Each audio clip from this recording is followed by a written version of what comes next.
So I'll recite some verses from the Quran, and then when I do my speech, I'll try and translate and explain some of the verses mentioned. أعوذ بالله من الشيطان الرجيم. بسم الله الرحمن الرحيم. قد كانت لكم أسوة حسنة في إبراهيم والذين معه إذ قالوا لقومهم إنا براء منكم ومما تعبدون من دون الله كفرنا بكم وبدا بيننا وبينكم العداوة والبغضاء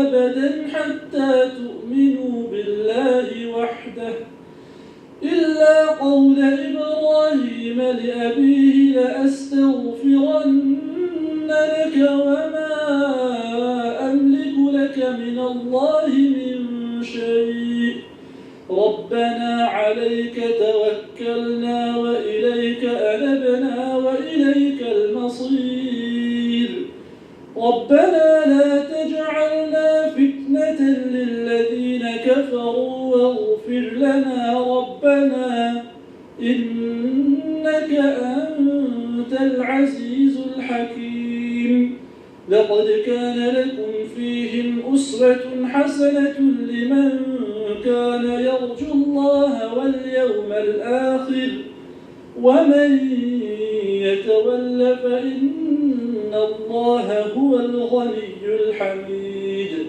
عسى الله أن يجعل بينكم وبين الذين عاديتم منهم مودة والله قدير والله غفور رحيم لا ينهاكم الله عن الذين لم يقاتلوكم في الدين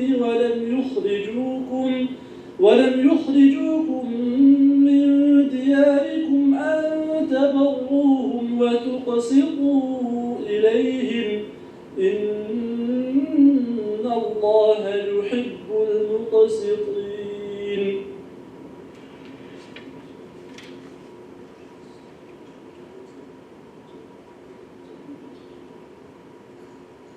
Thank you very much, Imam.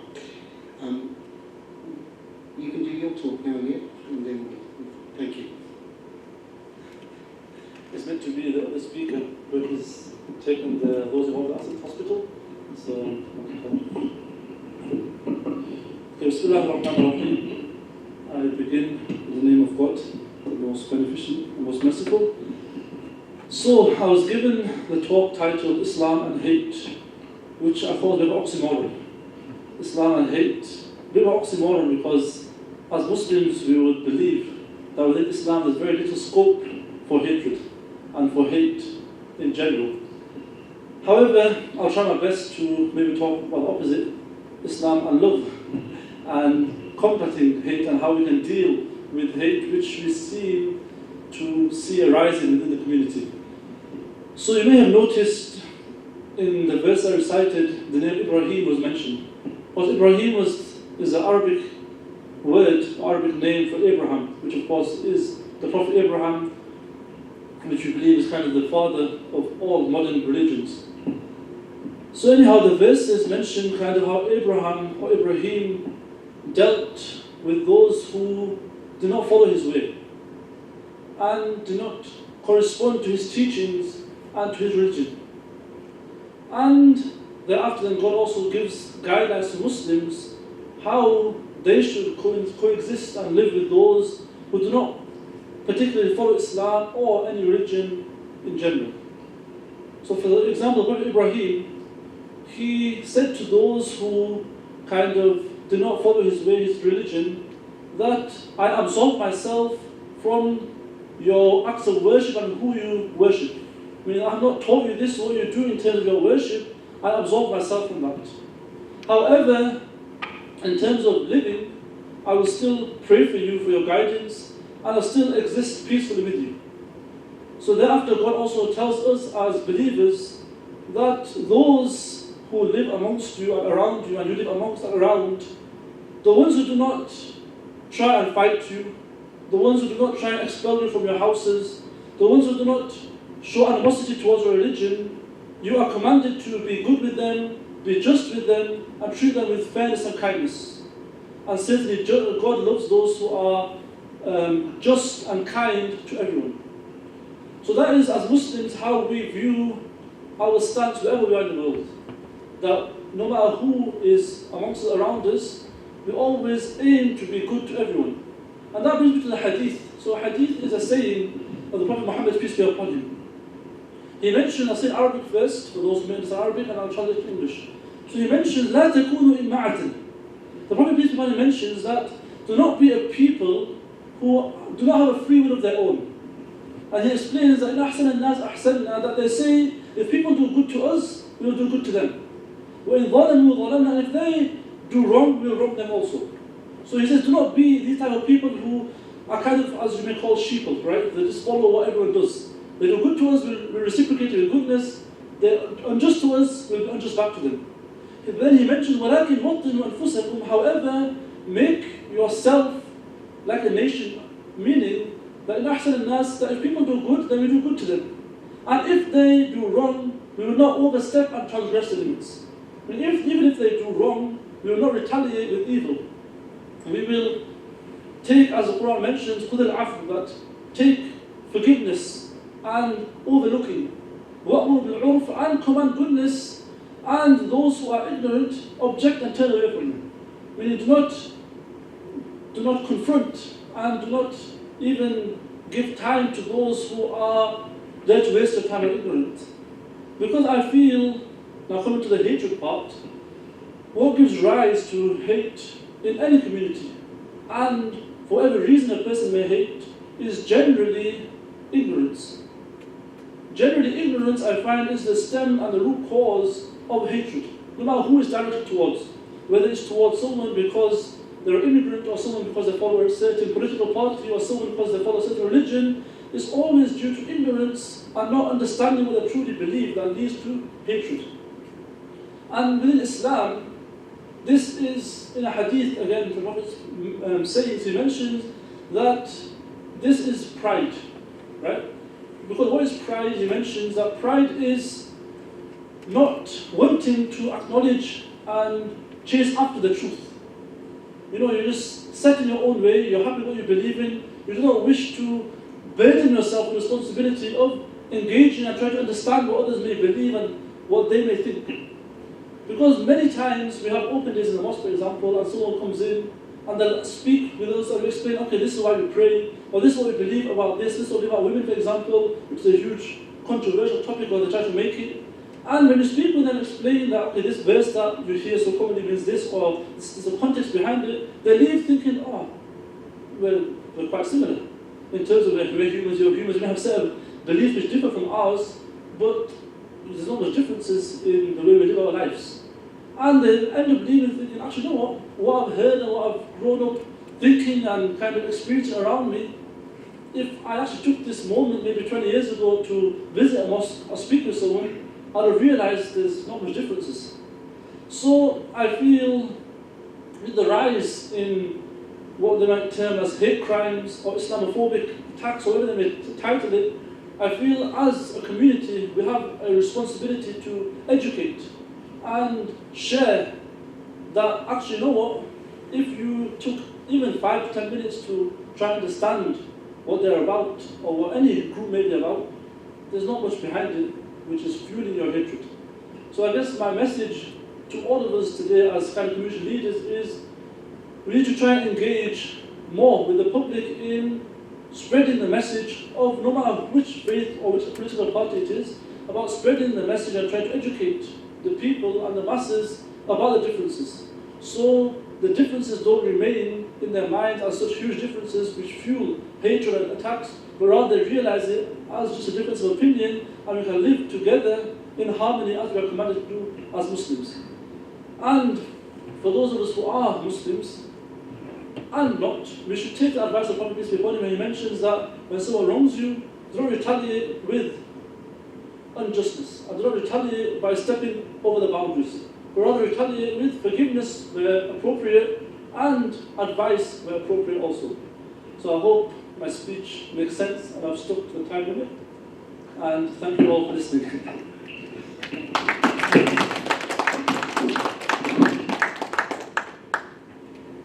Thank you very much, Imam Muhammad.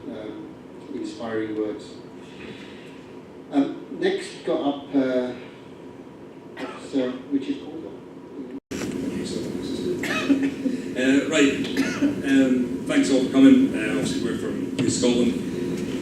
Just to say, obviously, a quick introduction for myself and Sunny. We'll kind of give you a quick background of who we are, what we do, kind of our background within the police. And then we'll go on to speak about hate crime, which is quite kind of a hot topic just now, let's say. Okay, so I'm Richard. I've been in the police for about 7 years. I was on response policing for most of that until about a couple of months ago, where I became part of the ED&I, which is the Equality, Diversity and Inclusion role within the police.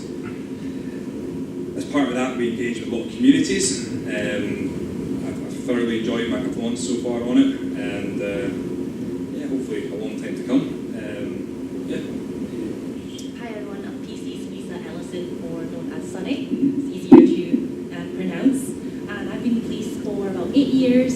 I was on division, so operational and seating and drone for 4 years. Went to recruitment, then I went to a department called Manage Call and Appointment System for about a year or two.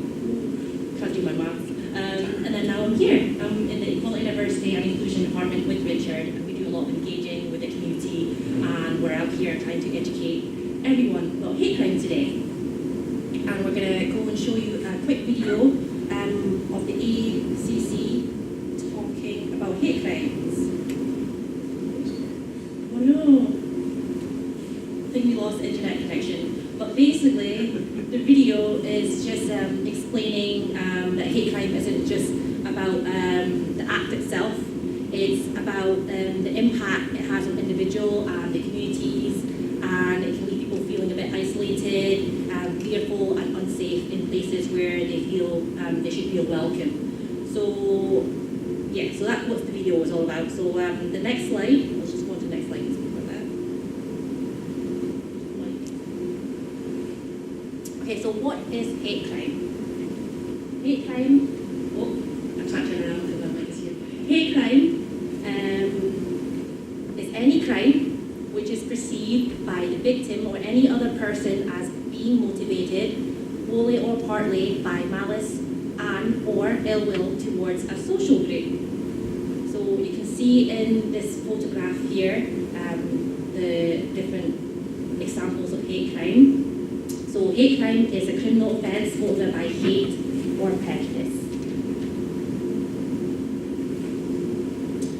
Right, so we'll talk about what is a hate incident now. So essentially, a hate incident is any incident which is perceived by the victim or any other person to be motivated, whether wholly or partly, by malice and ill will towards a characteristic group, but which does not constitute a criminal offence, and that would be a non-hate crime incident. So, a hate incident is behaviour motivated by prejudice, but not necessarily a criminal act. Sometimes, a hate incident doesn't meet the criminal threshold, like verbal insults or intimidation. But if there's a criminal element, like threats, assault, or damage, it becomes a hate crime.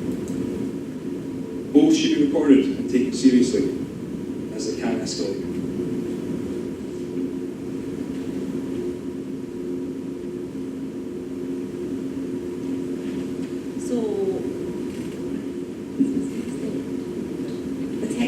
Characteristics. So here's a list. We have 7: race, religion, disability, sexual orientation, transgender identity, age, and variations in sex characteristics.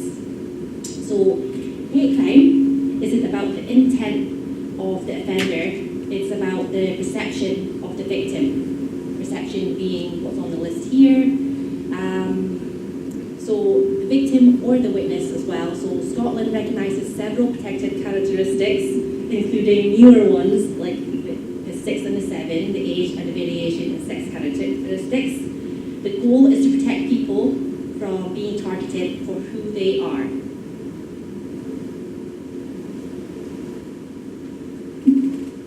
Okay, so we'll give you some examples of hate crimes. So, for example, race, that could include such as racial abuse or graffiti.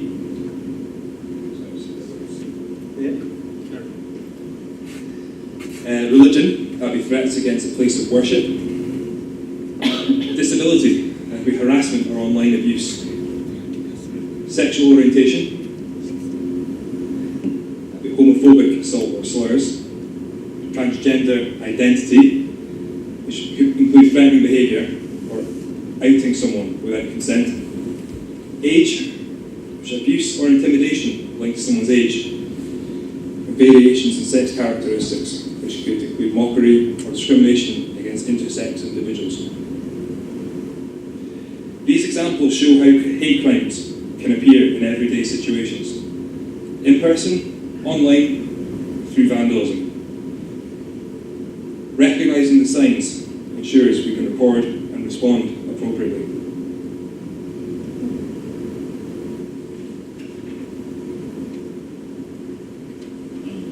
Types of hate and common phobias.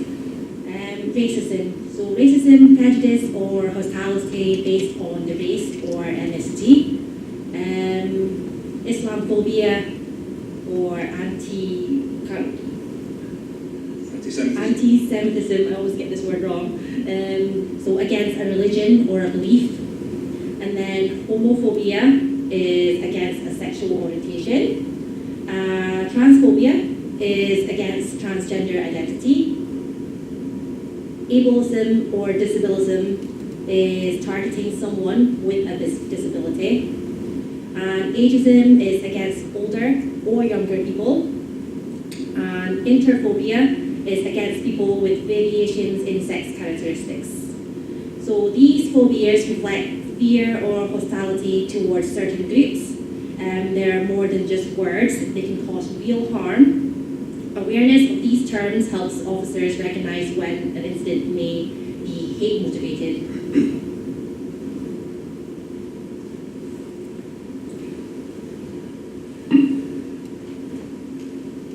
So hate crime can be verbal or physical. Verbal abuse, any form of verbal harassment or abuse, including name-calling, threats or inappropriate jokes. It can also involve the use of offensive language or derogatory comments. Physical assault, any form of physical violence, such as hitting, pushing, or any other physical contact that causes harm or injury. And incitement to hatred, actions that are intended to stir up hatred or prejudice, such as posting threatening messages online, distributing hate literature, or making statements to incite others to commit hate crimes. Experiencing hate crime can be particularly frightening, as you've been targeted because of who you are, or who your attacker thinks you are. Unlike non-hate crime related offences, the attack is very personal and specifically targeted, which means it's less likely to be a random attack. Again, I think we would have a video here, but we'll probably be eating up its time if we went into this. So, is it playing? It is playing, but it's about 6-7 minutes long, so I'll just... Don't take too much. Yeah, but it's just basically covering like 4 or 3 different types of hate incidents where certain groups, so like your disability, your homophobia incident. So just to say that its impact, the impact is often greater than what we see on the surface. So even when the incidents seem minor, the victims can experience fear, anxiety, and a sense of isolation afterwards. So as police officers, our job is not to only investigate, but also educate and build the confidence that hate will be taken seriously. And members of the public, as a member of the public, we all share a responsibility to stand up for when we see hate crime.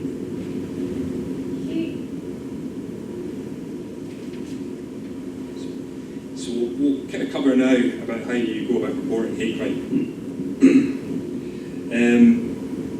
So I mean, I'll go off the slide here. Essentially, you've got through Police Scotland, you've got directly to a police station, so you can attend personally. So Marshall College, for example, you've got the public office, you can attend there. If you're phoning, you've got 999, which shall be in case of an emergency, something is ongoing at the time. If you feel fear, an alarm, or threatened, 999. Non-emergency, 101. So let's say something happens out and about, you're back at your home after, you phone 101. That's a non-emergency line. You can also report online, and that's it. I've just got the website there at scotland.police.uk. Third-party reporting centres, they are quite important, or they're very important. They are going to be increasing in numbers as well, okay. Point 3, Crime Stoppers. That's anonymously.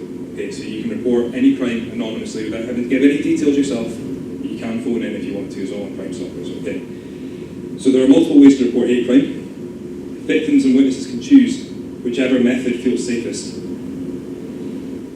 Even if they're unsure whether it's a crime, we'd encourage them to report it. Every incident helps us build a clearer picture. Witnesses do not need to know the victim to report a crime or incident.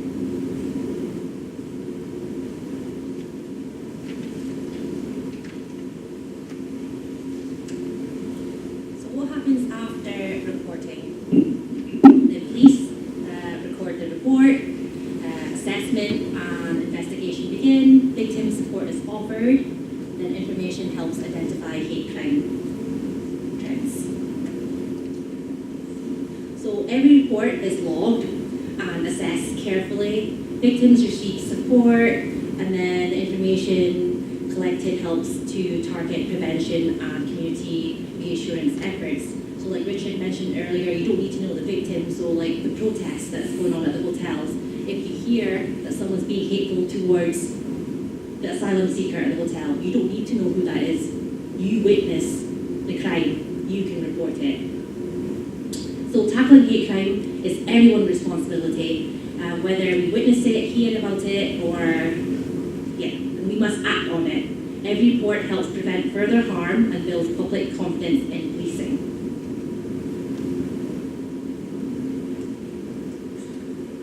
Okay. So we'll talk about challenges and key issues. So, under-reporting and hidden incidents. Many victims don't come forward because they're afraid. They've lost confidence that anything will be done, or they've had negative experiences in the past. Some communities, for example, people with disabilities, asylum seekers, LGBTQ+, youth may not even recognise that what happened to them is a hate crime. So emerging online hate-enabled offences, so social media posts, comments, and private messages that cross into threats, harassment, or incitement. Gathering digital evidence can be complex as platforms are global. Evidence can disappear quickly. And identifying offenders isn't always straightforward. So changing law, new categories, evolving societal attitudes. New protected characteristics like age and variations in sex characteristics reflects how society's understanding of identity and harm is evolving. Social attitudes also shift, and sometimes progress brings backlash that can influence the kind of hate crimes. Resource constraints, staffing, training, competing priorities. Policing is always about priorities and capacity. Hate crime cases often require extra time and sensitivity, ensuring interpreters, safeguarding victims, and working with community partners.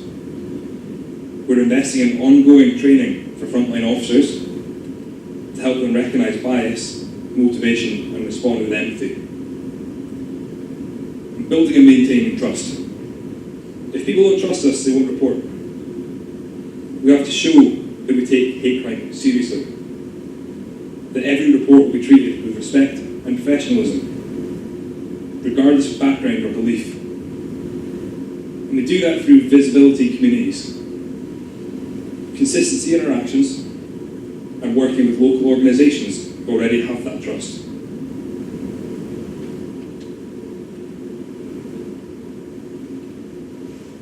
Impact on victims and communities. So psychological trauma, fear of going out, isolation, creates us versus them dynamic, undermines community cohesion. Underreporting is sufficient, meaning real numbers may be higher. So hate crime affects not only individuals, but the whole communities. And victims often feel unsafe, isolated, and repeated incidents can divide neighbourhoods. So by recognising and responding effectively, we help to make Scotland feel safer and more inclusive.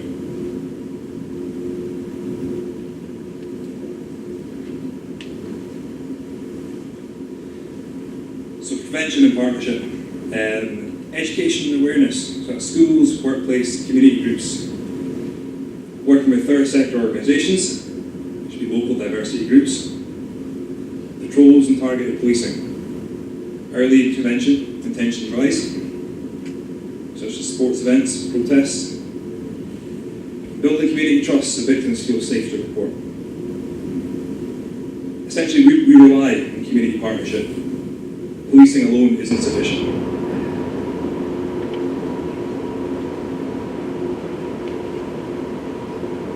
So lastly, this is a list of resources and support that's available. Feel free to take a photograph if you like. Support doesn't stop once the report is made. Victims often need emotional, practical and community help. So Peace Scotland has a third-party reporting centre. These are safe, confidential spaces where trained staff can take reports if someone doesn't feel comfortable coming directly to the police station. An example of third-party reporting would be like 4 pillars. Most of the community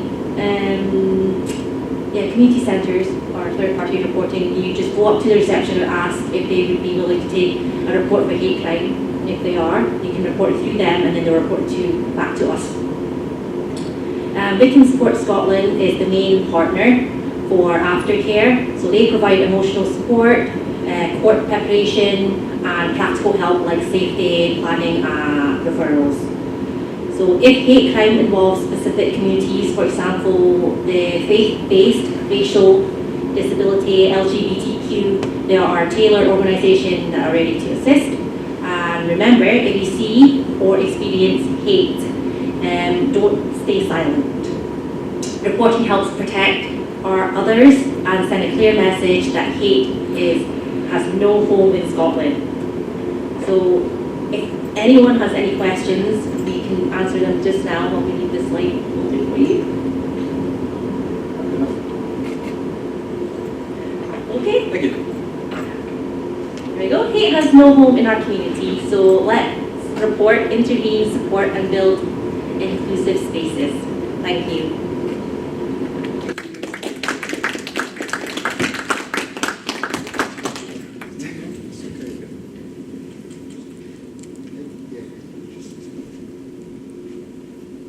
Thank you very much, guys. Very informative, actually. I thought I knew quite a bit about this area, but I learned some more today, so thank you. Next up is our very own Lord Provost. We were going to have Dr. Muhammad, but he's, unfortunately, as you know, he had a car accident, so we hope he's okay. We'll pray for him. Lord Provost. Thank you, Neil.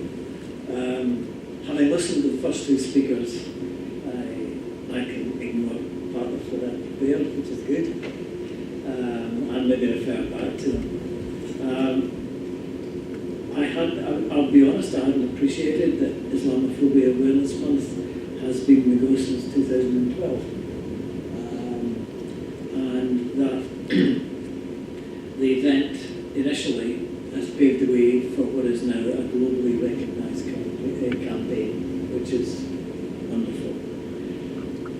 Basically, Islamophobia Awareness Month is a vision to see society free from Islamophobia in all its forms. And it was mentioned by the Imam that raising awareness of Islamophobia is important, and to showcase the positive contributions of Muslims in society. I'll come back to that later. To build strong relationships and educate a wide audience through training and resources, and to empower our wider audiences to apply their learning and contribute to positive change, and to amplify Muslim voices within equality, diversity and inclusion practices. And I think that has come across very clearly tonight.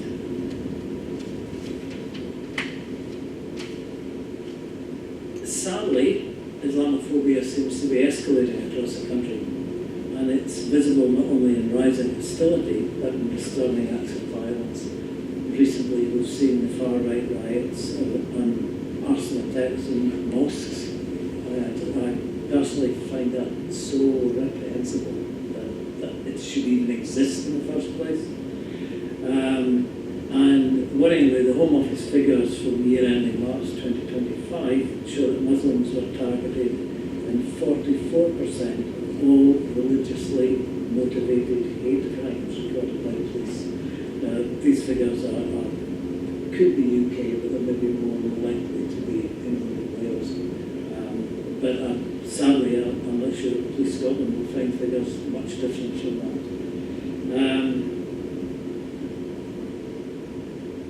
Islamophobia doesn't exist in a vacuum.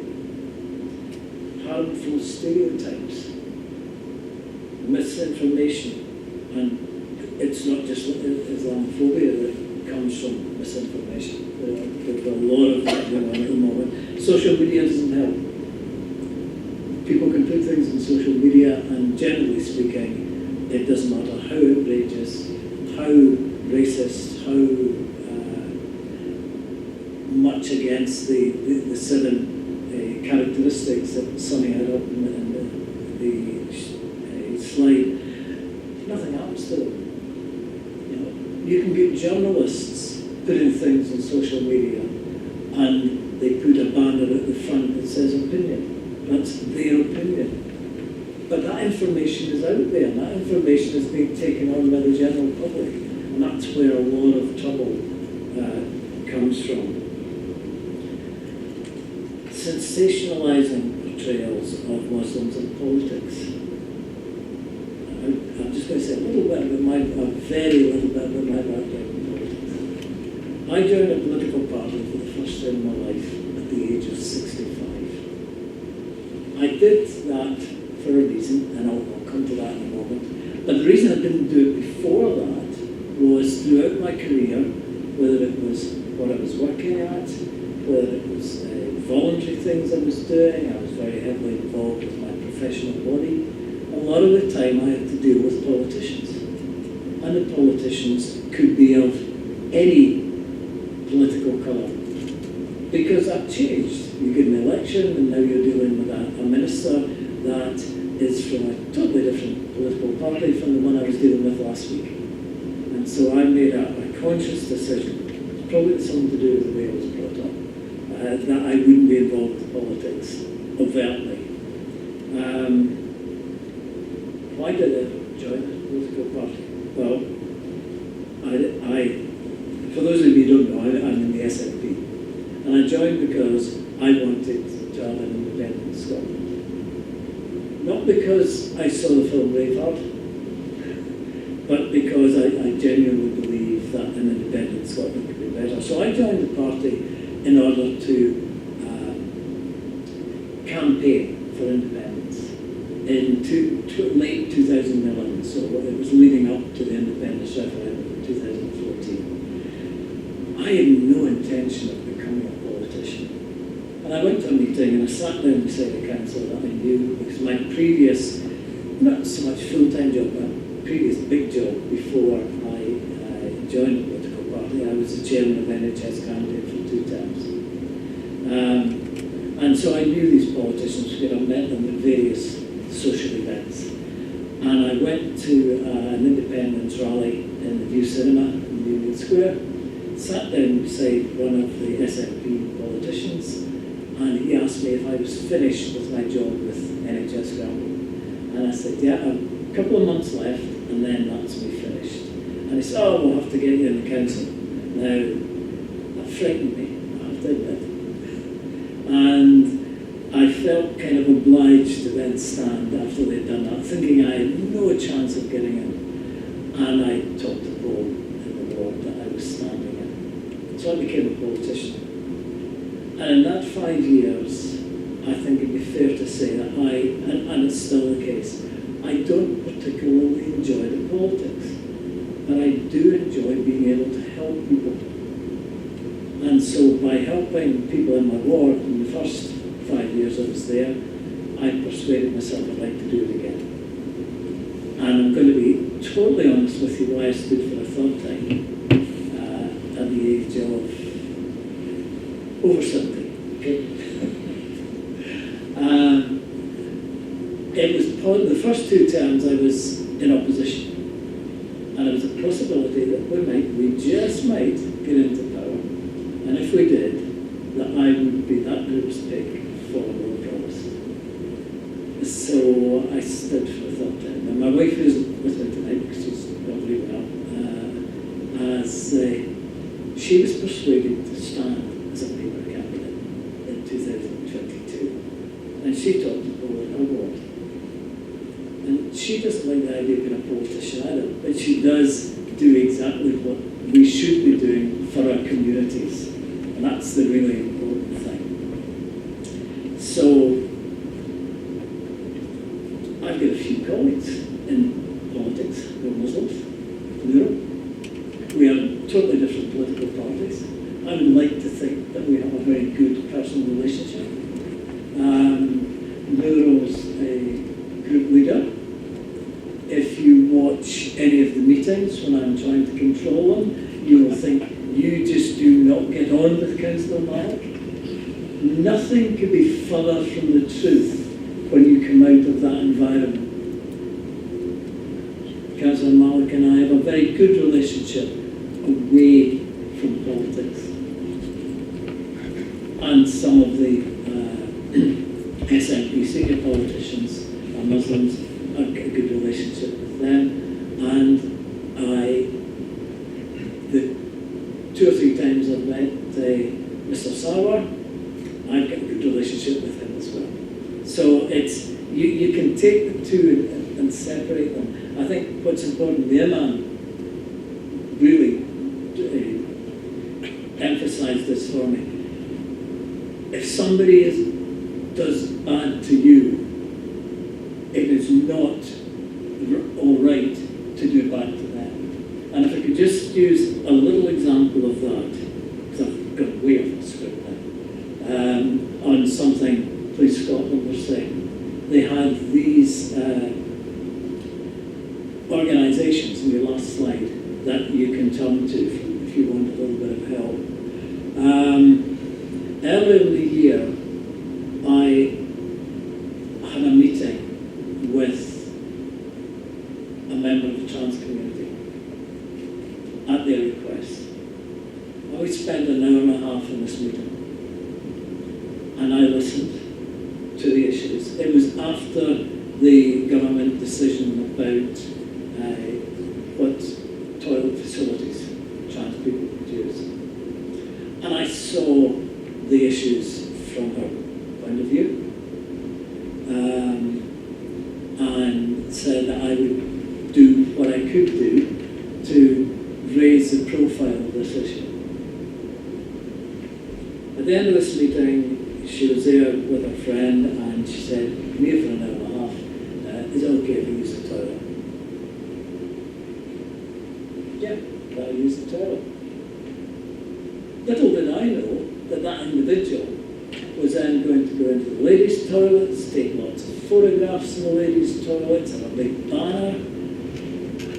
And then, what she didn't know when she came out, and she was at reception, there was a lady standing there waiting to come in, and and she was overheard by this lady saying, "I'll fix him now, I'm going to get all this on social media," which she did. That lady was my wife.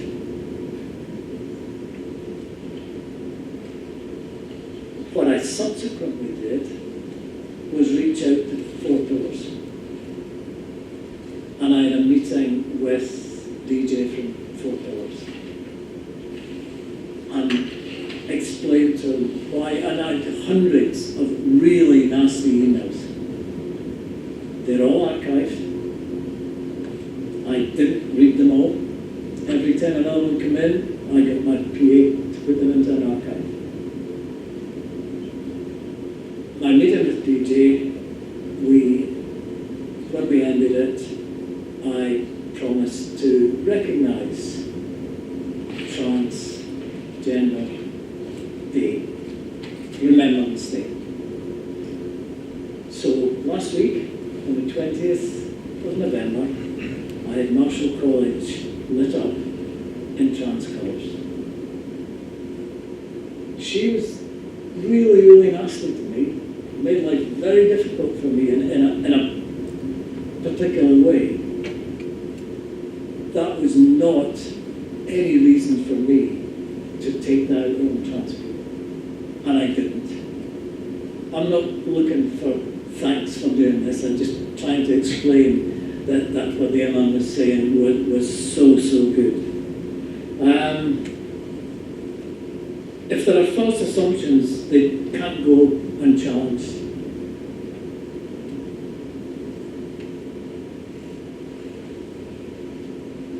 Challenging stereotypes is essential to tackling Islamophobia at its root, because these things have to be tackled at the root.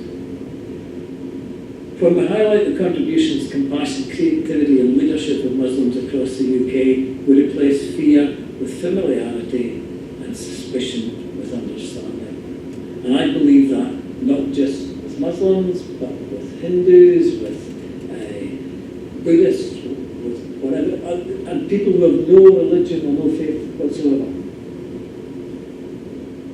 And a positive representation builds social cohesion, strengthens communities, and reminds the country that British Muslims are an integral part of our shared story.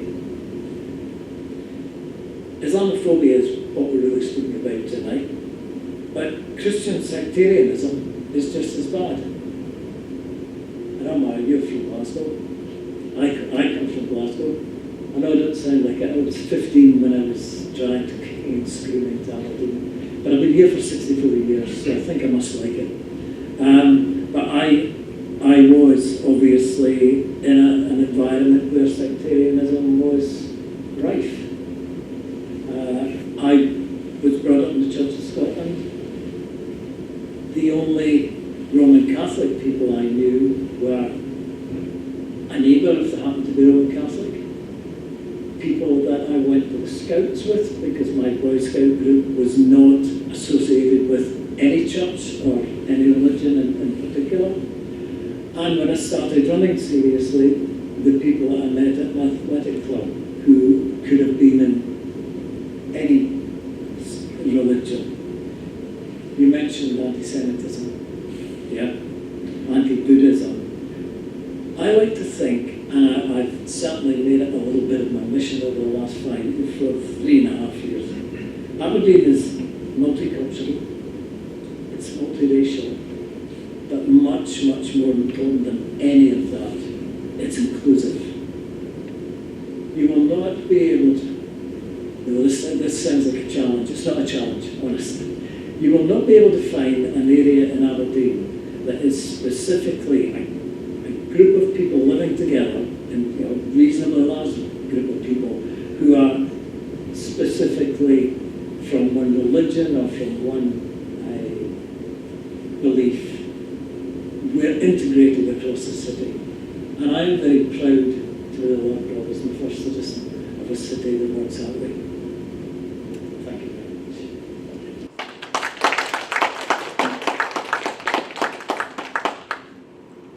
Thank you very much, Lord Provost. I do believe you watched Braveheart at least a couple of times, I reckon.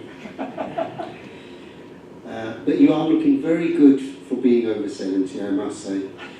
And you're right, the council chamber, I always say, is a strange place.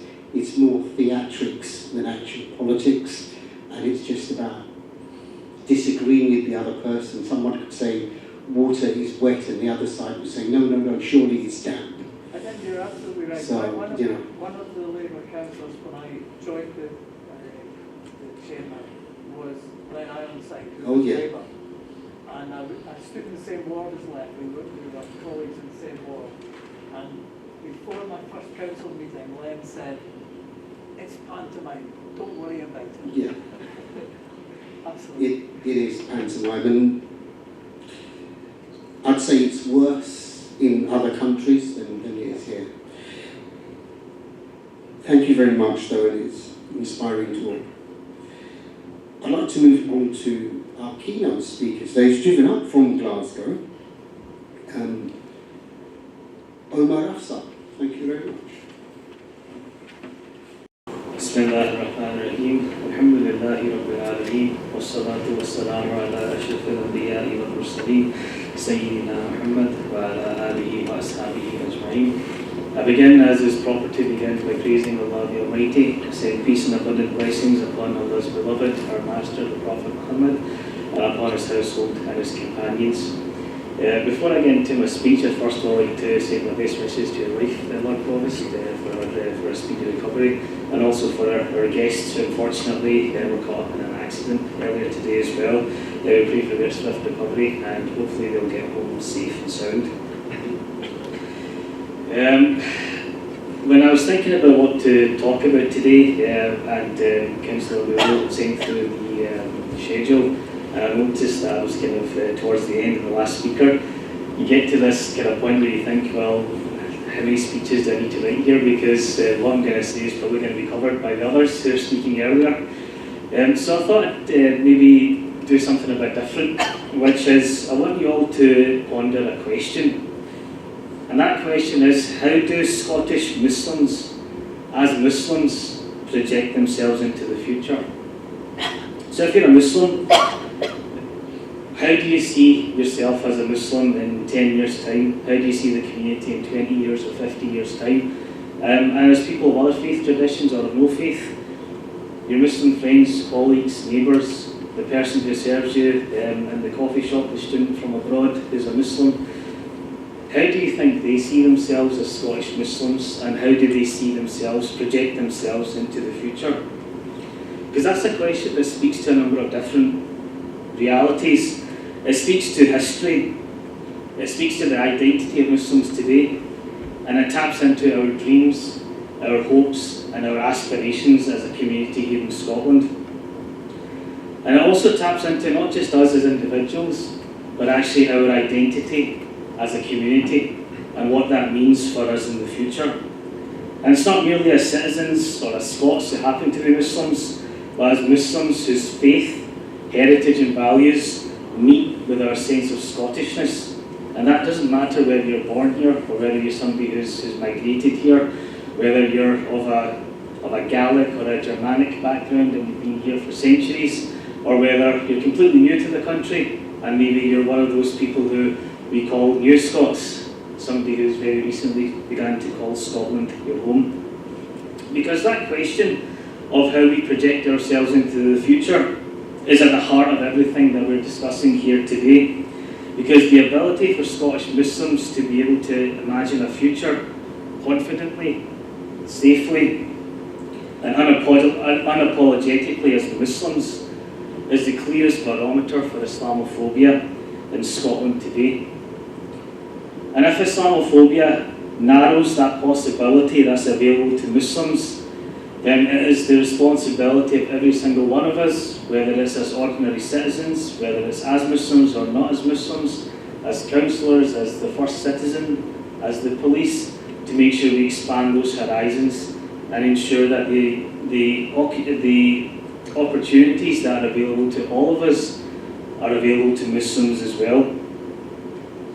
And to understand how Muslims can project themselves into the future, we need to understand the forces that try to limit that future for Muslims in Scotland. And Islamophobia, it isn't born just from misunderstanding alone. There's a hydra of hate, a multi-headed dragon, many different facets to Islamophobia, which is what's caused the situation that we see today, not only here in Scotland, but actually across Europe. And critically, we can't fall into the trap of Scottish exceptionalism, where we believe that Scotland is an exception to what is happening across the UK and across Europe. So there's three heads of that hydra that I want to focus on today. One is media narratives, the other is political rhetoric, and the third is the everyday lived reality and the street movements that are part of this hydra of hate of Islamophobia. Each head acts differently, but they all breathe the same fire, which is fear, suspicion, and the exclusion of Muslims from society. The media is the first head of this dragon. For decades, part of our media and their ecosystem have depicted Muslims through a narrow and a very hostile lens. Post 9/11, when I was, and I'll start telling some stories of my own, when I was in my late teens, post 9/11, we began to see the securitization of Muslim communities. We were seen as a threat, we were seen as an other, we were seen as people who kind of don't belong but are here, so we need to kind of tolerate them. And that was the lens through which Muslims were seen, and much of that was driven by narratives within the media.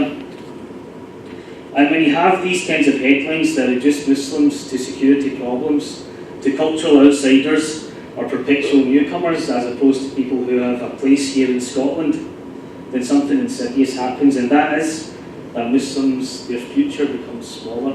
Their ability to project themselves into the future becomes constrained. An entire generation of young Muslims have grown up with a distorted reflection, not only of their faith, but also of themselves. A child can't imagine to be a leader if the only Muslim leaders that they see are the ones who are conforming, rather than those who are proud in their own identity. And a community can't fully step into public life if public life constantly questions its legitimacy and forces it to conform. And those media narratives matter because they don't just tell stories, they set the agenda for the day. They shape perceptions, and critically they draw the boundaries of what is today's society. So what we require actually is a media that positively allows Muslims to project themselves into the future, that tells our successes, that tells our stories, our history, our heritage, and that speaks to the everyday lived reality of Scots across the country, Muslim or non-Muslim. And not a media that chases likes or clicks, or one that perpetuates the harmful narratives of division. The second head of the dragon is politics and political rhetoric, as the Honourable Lord Provost spoke to earlier. Too often Muslims are spoken about rather than spoken with.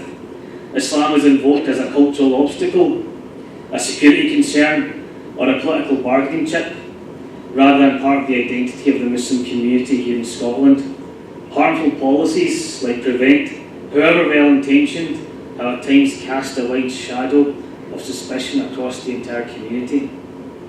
And when politicians flirt with Islamophobia, directly or indirectly, they do more than just offend.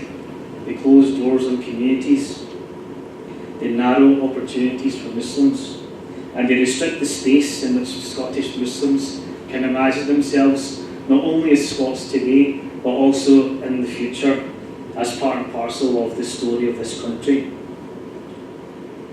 And the third head of that dragon are the street movements and the everyday lived reality of Islamophobia. The groups that we see that are emboldened by the other two heads of the dragon, the political rhetoric by the likes of Farage, Reform, Britain First, and how that then plays out in the media and is amplified by the media through GB News, through a lot of these streaming sites that are set up, because the media now has expanded beyond the traditional media of print and radio and TV. It's now blog sites, it's now YouTube, it's now social media channels. And that rhetoric, the political rhetoric, is reflected through the media channels, which is then played out on the street against communities.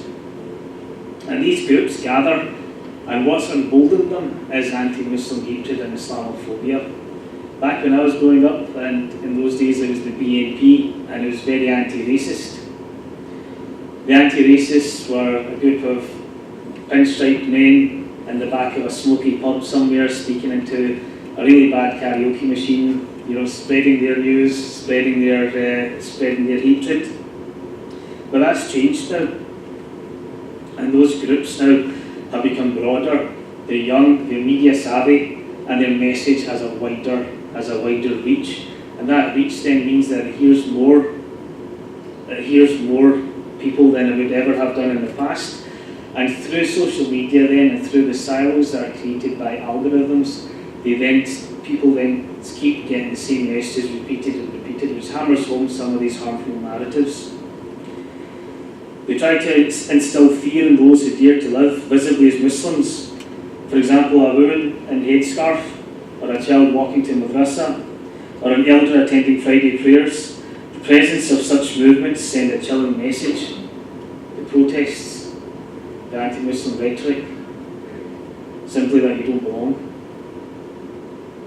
So how then can Scottish Muslims project themselves into the future when they're forced to look over the shoulder just now at the present?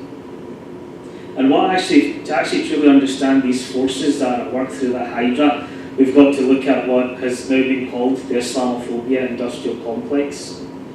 The think tanks that manufacture fear, the media platforms that sensationalise Muslim identity, lobbyists and political donors who use Islamophobia as a means of wielding influence, social media ecosystems that reward outrage, surveillance industries that profit from suspicion, and international networks that coordinate anti-Muslim narratives. Islamophobia isn't just simply a byproduct of social tension, it's often a resource, something that certain institutions actively use to achieve political, ideological or financial goals. And that's what we're up against. And when there's an entire industrial complex invested in portraying Muslims as incompatible with Western societies, how then can Muslims envision themselves fully and unapologetically as Muslims, as a part of Scotland's future? And it's those narratives, it's that industrial complex that tries to tell Muslims that we'll never fully belong, that there'll always be a question mark against us, that we can be here but not too loudly. And it's precisely this that we are up against. This is what we face as a community and as a society, and this is what we need to push back against. In order for us to reclaim that future, we need to begin with the truth of the past. And that truth is a very simple one, that Muslims have always been part of Scotland's story. Muslims are part and parcel of the history of this country, and Muslims are part and parcel of the story of Scotland.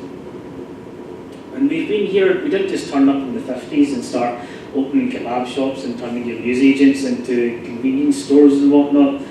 Muslims have been here for centuries, and the earliest records of Muslims go back to the 16th century in the court of King James IV, where there's entries in his treasury records of payments that he made to Moors who were in his court. They were sub-Saharan Africans who were in the court of King James IV. Muslims also fought for this country. So when people say that what our forefathers fought and died for, is this what it is? Is it for this creeping Sharia that's coming into the country? Muslims were there and fought for this country as well. Not only in the theatres of war on the other side of the world, in Singapore, in Burma, in the Suez Canal, but actually right here in the Western Front. There were 4 companies that were brought over from India, Muslim companies, and specifically it was Muslims who were chosen to come here. And they were chosen to come here to fight and to run supply lines in the Western Front in some of the toughest terrain. They were called Force K6, and many of us have heard of their story. They were brought over here because their specialism, it's like that Liam Neeson film, they've got a very particular set of skills. Their set of skills was that they could run supply lines using pack animals.